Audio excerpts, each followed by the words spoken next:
নমস্কার, জয় মাতারা। আমি অ্যাস্ট্রো হিমাংশু ভাগ্যের দুয়ার থেকে আপনাদেরকে জানাই আন্তরিক শুভেচ্ছা ভালোবাসা। যদি কোনো জাতক জাতিকাদের হাতের আয়ুরেখার উপরে একাধিক ত্রিভুজ চিহ্ন বা এটা হচ্ছে আমাদের রাহুর স্থান, এই রাহুর ক্ষেত্রে যদি একাধিক চতুর্ভুজ চিহ্ন থাকে আর এখান থেকে এই আয়ুরেখা থেকে যদি একটি বা দুটি প্রোগ্রেস রেখা যদি বৃহস্পতির স্থানে চলে যায়, আর এটা দেখছেন এটা হচ্ছে বুধ রেখা বা বিজনেস রেখা।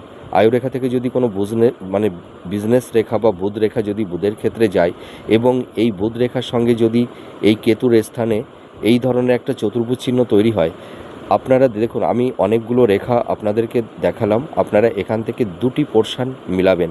যদি আপনাদের সঙ্গে মিলে যায় তাহলে আপনারা ভাববেন আপনারা জীবনে নাম, যশ, প্রতিষ্ঠা, প্রচুর অর্থ, ধন, সম্পদ, প্রপার্টির মালিক হতে পারবেন। এবং এই যে বুধ রেখাটা দেখতে পাচ্ছেন, যদি এরকম বুধ রেখা যদি বুধের ক্ষেত্রে চলে যায় এবং বুধ রেখার সঙ্গে যদি চতুর্ভুজ চিহ্ন তৈরি হয় তাহলে আপনারা প্রতিষ্ঠিত বিজনেসম্যান হতে পারবেন। নমস্কার, জয় মাতারা।